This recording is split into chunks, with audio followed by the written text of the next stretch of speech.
আমার বাড়িতে তেলের পিঠা ভাজা হচ্ছে, আমি জানি না। তো এখন খেয়ে দেখবো কেমন হয়েছে। আমার আম্মু রান্না করতেছে তেলের পিঠা, দূর ভাজতেছে।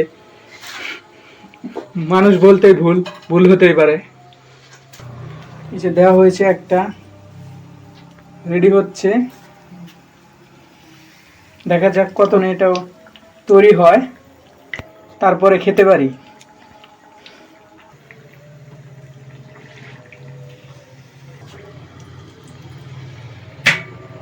প্রায় এই পিঠাটা ভাজতে 30 থেকে 45 সেকেন্ড সময় লাগলো।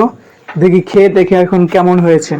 তো এখন আমি পিঠাটা খাবো, আপনারা কেউ কিছু মনে করেন না। দেখি ইউটিউব থেকে কয় মিলিয়ন ভিউ পাই। সবাই বলে ভিউ দিয়ে রাজা হয়ে গেছে।